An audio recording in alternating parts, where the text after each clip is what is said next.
Bismillahirrahmanirrahim.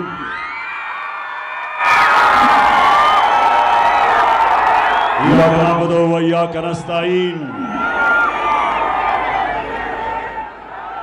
जनाब वज़ीर आज़म Azad Kashmir, मोअज़्ज़िज़ वज़रा, member parliament और सबसे ज्यादा मेरे कश्मीर के नौजवानों और मेरी बहनों,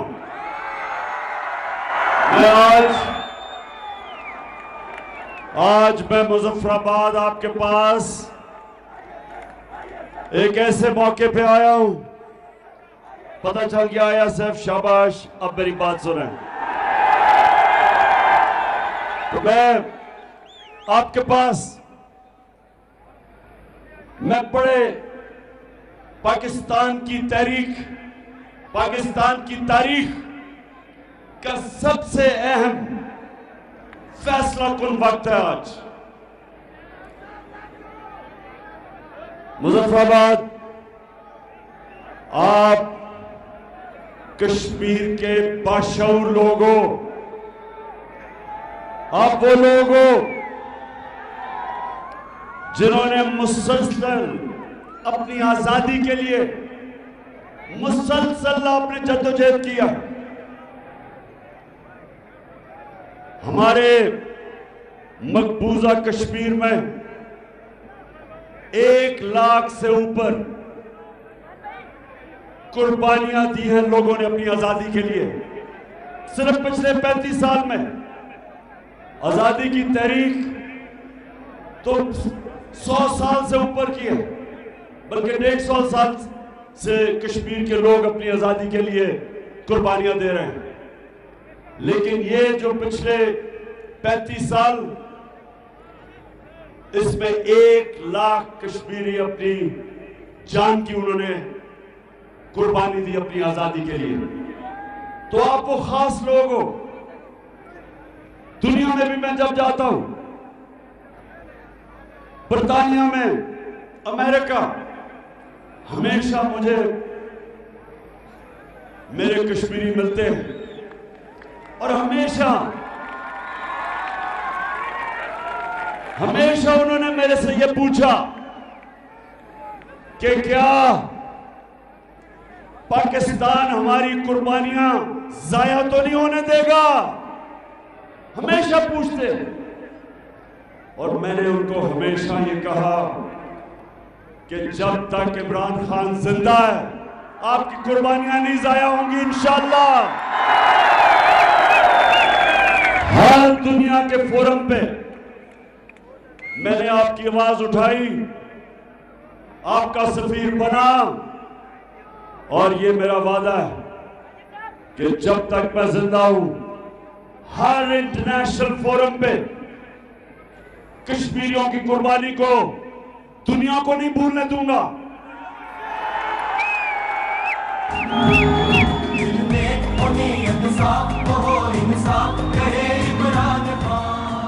जब 5 अगस्त 2019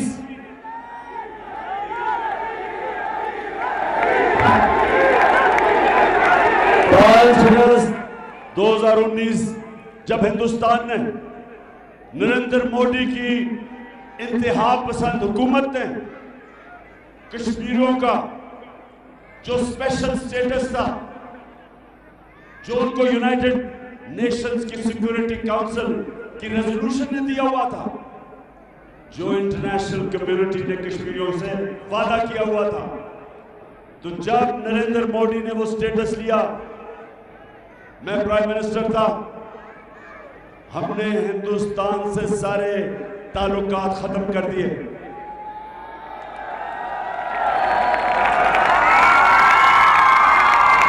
आप सब जानते हैं कि तजारत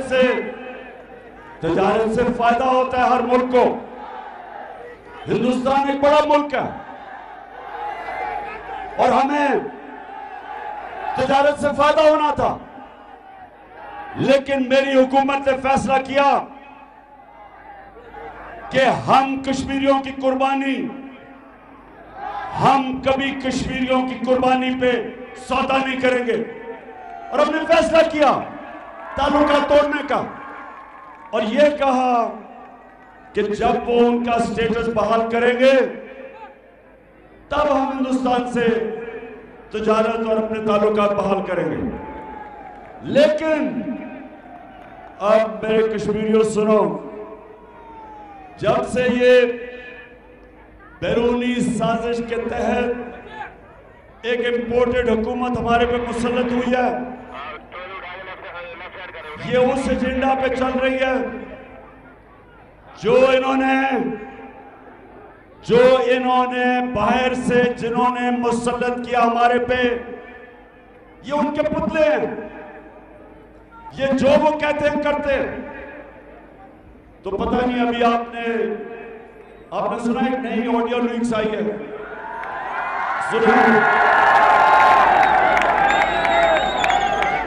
पहले तो मैं शहबाज शरीफ तुम्हारा खास आज शुक्रिया अदा करना चाहता हूं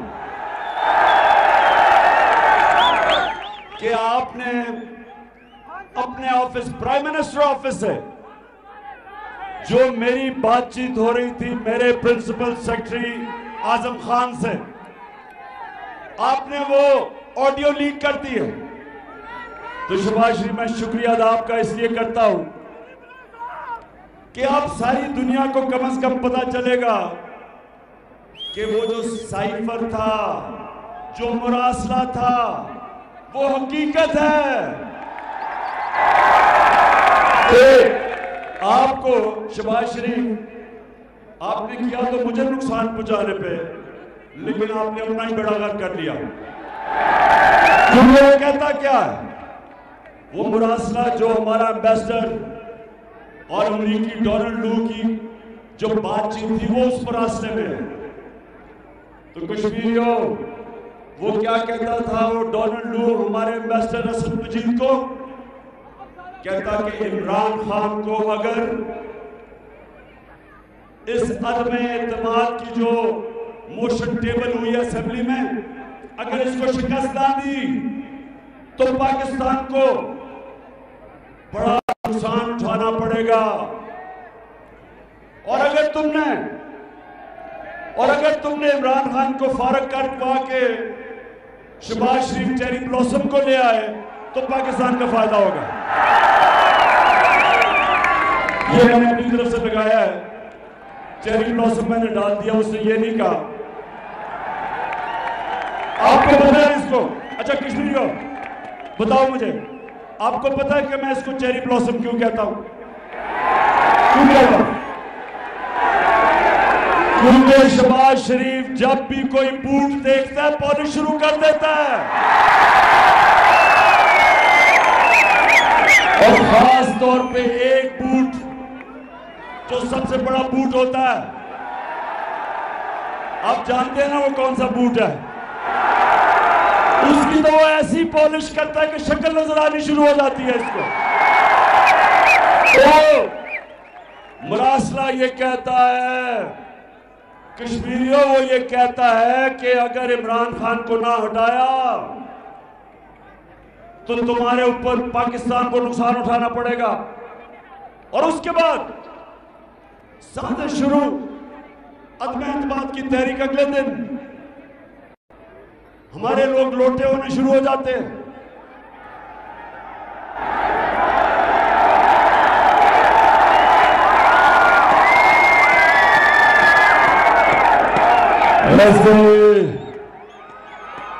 वैसे मुजफ्फराबाद, मुझे पता है कि कश्मीर की असेंबलियों में भी काफी लोटे आते जाते रहते हैं। लेकिन आज कश्मीरियों मेरे से वादा करना, आगे से कोई भी अपने जमीर का सौदा करता है, अपना जमीर जो भी बेचता है, आपने उसको आगे से कभी वोट नहीं लेने दी, वोट नहीं लेने दी। आपने कभी इस तरह के लोगों को असेंबलियों में नहीं आने देना, क्योंकि ये जमहूरियत की तौहीन है, ये आपकी वोट की बना दिया है। सियासत इबादत है, अगर इंसानों की खिदमत के लिए की जाए, अगर जात के लिए की जाए, इससे ज्यादा नफरत अवाम करती उस सियासतदान से नहीं, किसी से उतनी नफरत नहीं करती जो अपना ज़मीर बेचता पैसे के पीछे। तो हाँ, हमारी हुकूमत हटाई गई, इनको ऊपर बैठाया गया और इन्होंने क्या किया? अभी एक ऑडियो लीक्स में क्या चीज सामने आई कि हमने हिंदुस्तान से तजारत बंद की हुई है। पता चला कि मरियम ने के दामाद ने हिंदुस्तान से मशीन इंपोर्ट की है।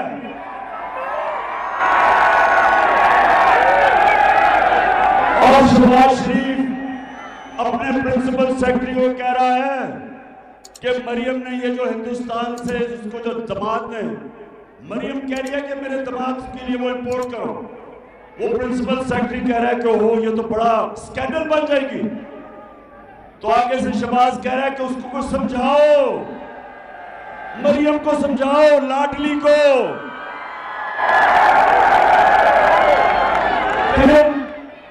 ये नाजायज है। तो आगे से वो कहता है कि अभी इससे इसहाक डार आ रहा है, उसको सारे रास्ते पता है नाजायज काम कैसे करवाते हैं।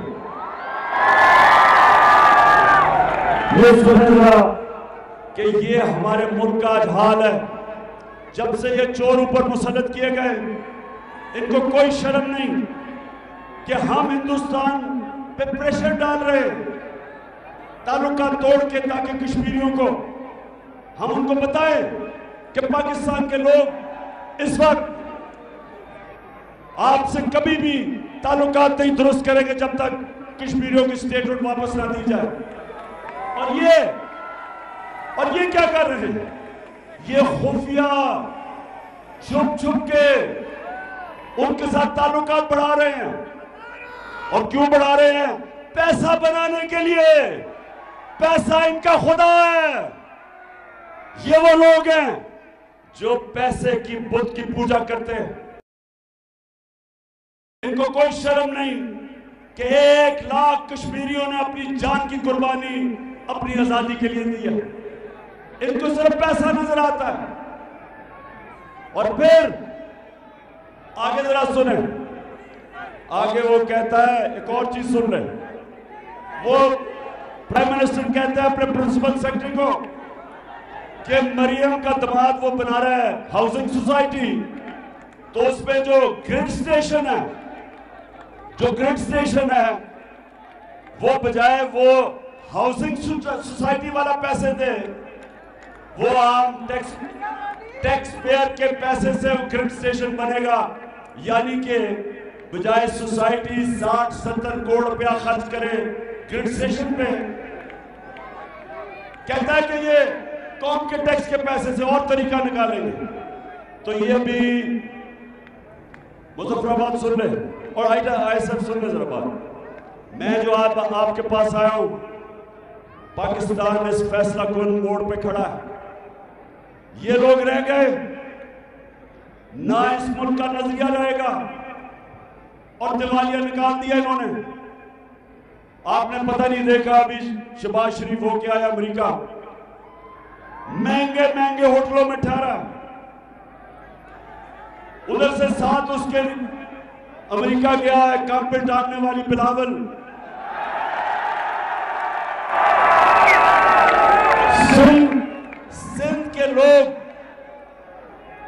सिंध के लोग सैलाब के अजाब से ऐसे उनके हालात हैं, बेचारे घर तबाह, उनके घर जो अनाज पड़ा था वो गया, चावल की फसल गई, कपास की फसल बेचारों की गई, और वो बेचारे सड़कों पे पड़े। और बिलावल साहब अमेरिका जाके उनको पता नहीं कौन सी कहानी सुना रहे हैं। और शहबाज शरीफ क्या कर रहा है?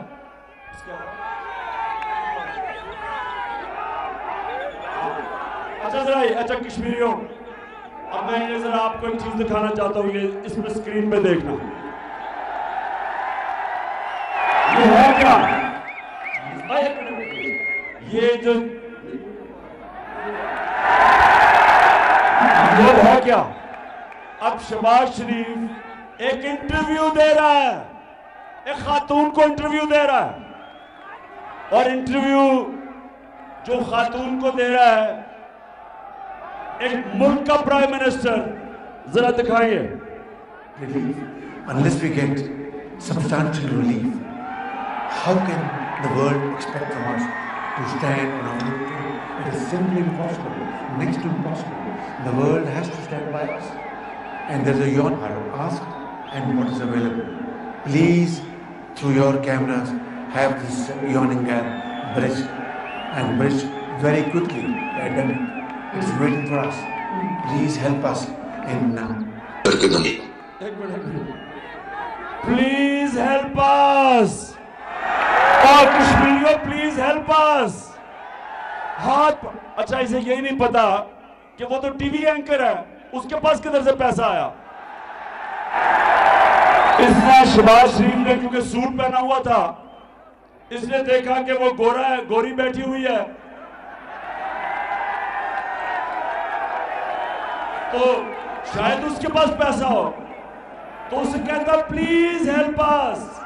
सुनिए, यानी उधर जाके ये गैरतमंद कौम है, ये वो कौम है। जब हमारा मुल्क बन रहा था तो जो नारा था कि पाकिस्तान का मतलब क्या, ला इलाहा इल्लल्लाह, के सबसे अजीम लीडर ना कभी आया ना कभी आ सकता। हम उसके उम्मत हैं, हम उम्मत है नबी सल्लल्लाहु अलैहि वसल्लम के, और हम वो लोग हैं जिन्होंने दुनिया की इमामत करनी थी। हमारे नबी सल्लल्लाहु अलैहि वसल्लम ने मदीना के अंदर वो लोग जिनकी कोई हैसियत नहीं थी, बस जिनकी कोई हैसियत नहीं थी, उन्होंने उन लोगों को दुनिया के लीडर्स बना दिया। दो सुपर पावर्स उनके सामने गिर गई। तारीख का हिस्सा है। इंसानों को जो जमीन पे रींग रहे थे उनको पर दे दिए, जिसको बाद में इलामा इकबाल कहते हैं, इकबाल का शाहीन बना दिया। कई 100 सालों तक मुसलमानों ने दुनिया की इमामत की। उन्होंने भीख मांग की और कर्जे लेके नहीं की, उन्होंने अंदर गैरत डाली, ला इलाहा इल्लल्लाह का मतलब लोगों को समझाया कि ये किसी इंसान के सामने झुकना शिर्क है, किसी सुपर पावर के सामने चलना शिर्क है, खौफ के बुत की पूजा करना शिर्क है, पैसे की लालच के अंदर अपने जमीर को बेचना शिर्क है। जो भी इंसान राय हक से हटता है लालच में या खौफ में, मेरी नजर में वो शिर्क है।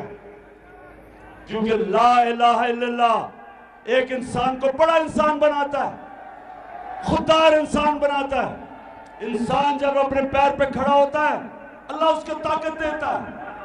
हमें इन्होंने दुनिया में जलील किया। ये जरा अच्छा अभी कश्मीरी हो, जरा ये एक और सुन लो। वो अंग्रेजी में था, ये उर्दू में बोल रहा है। मैं सऊदी अरब से होके आया हूँ, मैं यूएई के होके, अभी मैं तुर्की होके आया हूँ, और मैंने उन भाइयों को कहा कि आप हमारे बड़े अजीम भाई हैं, हमेशा आपने हमारी मदद की। और मैंने यही कहा, जब मैं आया हूँ तो आप समझेंगे शायद ये मांगने आया है। मैं मांगने नहीं आया, लेकिन मजबूरी है। जिस तरह माजी में 75 साल में आपने हमारा हाथ बढ़ाया है, कुछ ऐसा आप हाथ बढ़ा। मैंने कहा मैं वादा करता हूँ कि इंशाअल्लाह हम पूरी कौम हम मिलकर दिन रात मेहनत करेंगे, पसीना करेंगे अपनी कौम में। यानी कि मैं मांगने नहीं आया, लेकिन मजबूरी है। आप अभी यहां से स्टेडियम से बाहर निकले, जो आपको जो मांगने वाला मिलेगा वो ये कहेगा मैं मांगना नहीं चाहता लेकिन मजबूरी है। ऊपर से क्या कहता है? मैं कहता कि मैं आपसे वादा करता हूं कि ये सारी कौम खून पसीना एक करके पैसा वापस करेगी। शहबाज शरीफ हो, ये कौम तो 70 साल से खून पसीना एक कर रही है। तुम्हारी तरह के लोग पैसा चोरी करके मुल्क से बाहर ले जाते हैं।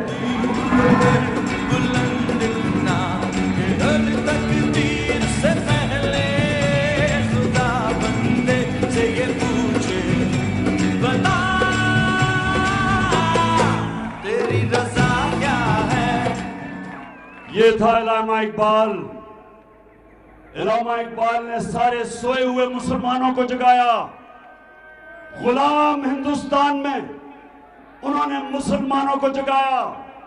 अच्छा जी, अच्छा अभी परसों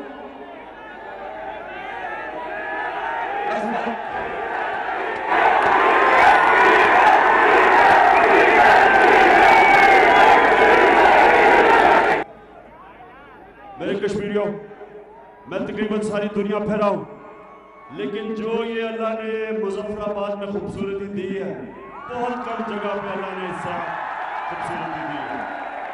अच्छा कश्मीरियों सुनो, पहले दो बातें मैं करना चाहता हूँ, फिर आप मुजफ्फराबाद और आज़ाद कश्मीर पे आना चाहता हूँ। सबसे पहले इस मुल्क के ऊपर जो जुल्म हुआ, एक आदमी परसों वापस आया, 5 साल बाहर भाग के, करप्शन केसेस से डर के बाहर भाग गया। इसने 2000 में रिटर्न एफिडेविट दिया कि ये कैसे शरीफ खानदान का पैसा चोरी करके, मनी लॉन्ड्रिंग करके मुल्क से बाहर भेजता था, और फिर वो कैसे पैसा, चोरी का पैसा वापस मुल्क में आता था रेमिटेंसेस के नाम पे। इसकी कन्फेशनल स्टेटमेंट है। फिर बात भाग गया समझौता करके मुशर्रफ से, फिर ये नवाज शरीफ के साथ एनआरओ लेके वापस आ गया मुशर्रफ के दौर में। फिर जब बस सब चुप थोड़ी सी जरा मुझे बात कर रहे थे। फिर आईएसएफ में डिसिप्लिन आना चाहिए, थोड़ा सुनो। फिर अभी ये जब भाग गया था पहले प्राइम मिनिस्टर के जहाज में, जब नैब ने इससे पूछा कि बताओ जनाब अरबों रुपए की आपकी प्रॉपर्टीज किस पैसे से आई, पसीना पसीना निकला बाहर नैब से और जहाज में प्राइम मिनिस्टर के बैठ के भाग गया। अब ये फिर वापस आया। मैं सवाल ये पूछता हूं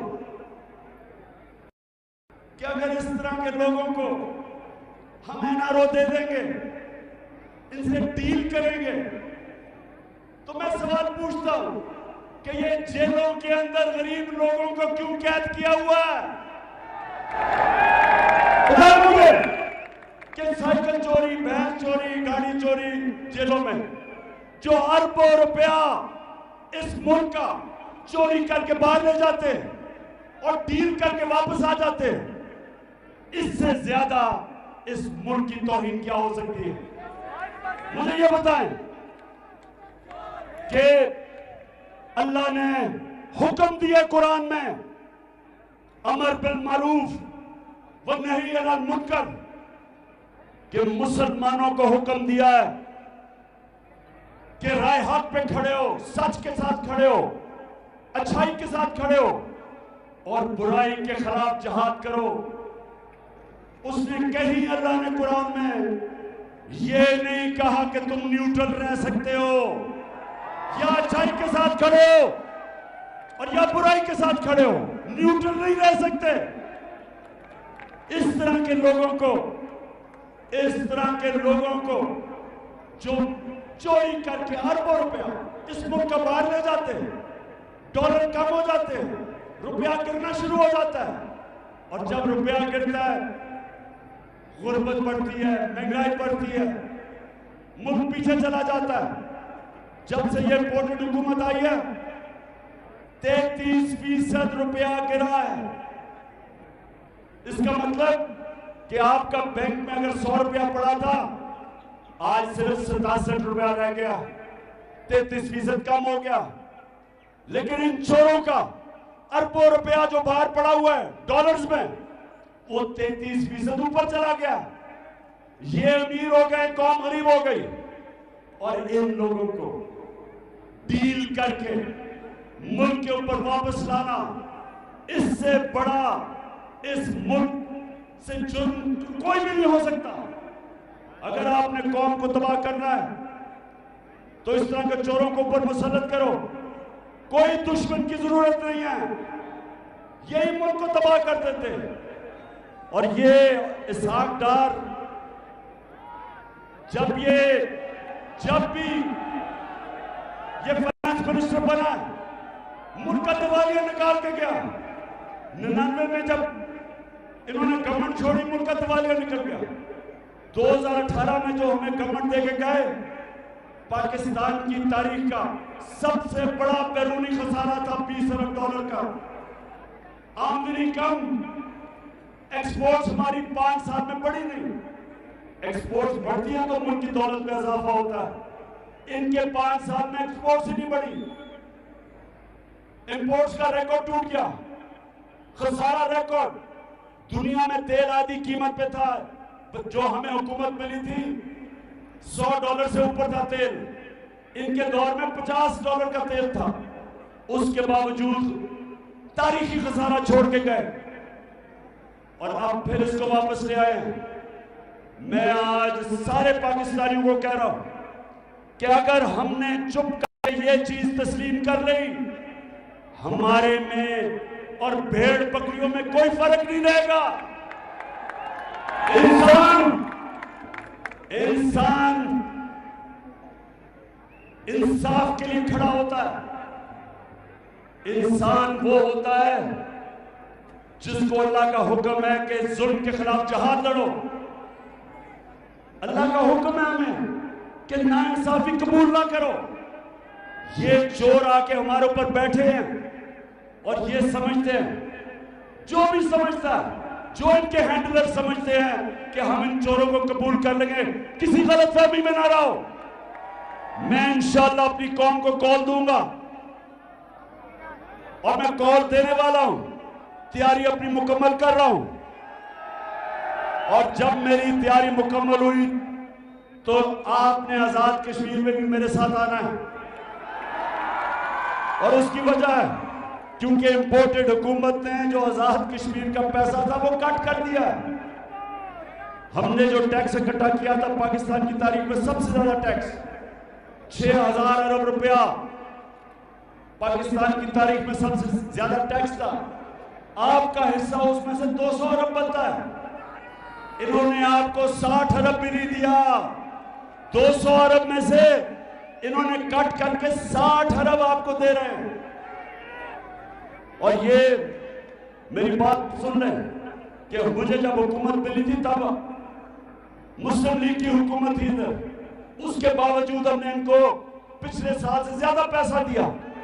अब जब से ये आए हैं इंपोर्टेड हुकूमत, इन्होंने आपका शेयर कम कर दिया। और इसलिए जब मैं आपको कॉल दूंगा, आपने अपने बच्चों और इस मुल्क के मुस्तकबिल के लिए मेरे साथ निकलना है। बताए आजाद कश्मीर तैयार हो? और एक और मैं आखिर में बात कह दूं, ये चीफ इलेक्शन कमिश्नर नहीं है, ये चीफ पाकिस्तान का इलेक्ट्रल फ्रॉड है। ये 2 नंबर आदमी साबित हो गया इन ऑडियो लीक्स के अंदर कि ये मिलके, ये नून लीग के साथ मिलके मैच फिक्स करता है। हमें पहले भी पता था। तो ये सुल्तान सिकंदर, मेरी बात सुन लो, अगर तुम्हारे में अभी भी कोई इज्जत और गैरत रह गई है, रिजाइन करो। अगर रिजाइन नहीं करोगे, ये कौम तुम्हें कभी बख्शेगी नहीं, क्योंकि ये कानून की खिलाफ वर्जी है कि आप इलेक्ट्रल फ्रॉड करें, जो आप कर रहे हैं और जो आपका अगले प्लान है।